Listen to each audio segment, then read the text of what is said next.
तर मित्रांनो, आम्ही एक ट्रिप ठरवली आणि तिथे जाता जाता आम्हाला लागलं जेतवनचं बुद्ध विहार. मग आम्ही बुद्ध विहार सुद्धा बघितलं. विहारात जायच्या आधी आम्ही सगळ्यांनी चपला काढून घेतल्या आणि त्यानंतर गेलो आतमध्ये.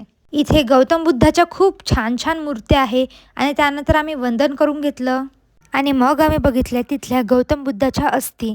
तुम्हाला व्हिडिओमध्ये बरोबर दिसत नसेल कारण की खूप बारीक बारीक आहे ना म्हणून. आणि मग आम्ही तिथे बघितली हे छोटीशी दीक्षाभूमी आणि बघितला हा हात कोणाचा आहे माहीत नाही, पण या हाताचा तो समोरचा भाग आहे ना, तिथे गौतम बुद्धाचा चेहरा आहे, तर बहुतेक गौतम बुद्धाचा सुद्धा हात असू शकते हा.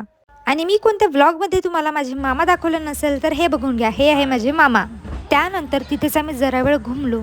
आम्हाला सगळ्यांना इतकं छान वाटत होतं ना की सकाळी सकाळी इतकं निसर्गरम्य वातावरण, मस्त थंडगार हवा, खूपच छान वाटत होतं. इथे आम्ही 3 कॅमेरामॅन होतो. एक म्हणजे माझे पप्पा ज्यांनी आताच काही महिन्यापासून ब्लॉगिंग स्टार्ट केली आहे आणि दुसरे म्हणजे माझे मामा जे असलीचे फोटोग्राफर आहे आणि तिसरी मी जे तुम्हाला घर बसल्यावर निसर्गरम्य वातावरण दाखवत आहे.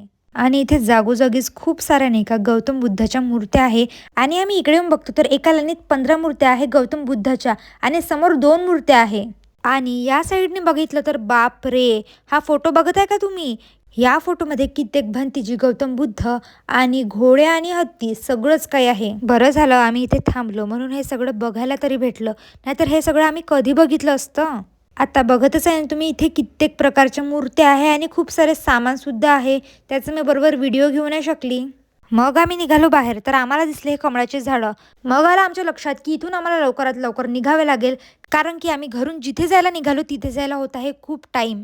तर मग आम्ही तिथून निघालो आणि मग बसून गेलो आमच्या गाडीमध्ये कारण की पुढच्या ब्लॉगमध्ये तुम्हाला माहीतच पडणार आहे की आम्ही कुठे जायची ट्रिप प्लॅन केली आहे म्हणून. तर आता लवकरात लवकर आपल्या चॅनलला फॉलो आणि सबस्क्राईब करा आणि आपला ब्लॉग कसा वाटते ते कमेंटमध्ये नक्की सांगा. Bye bye.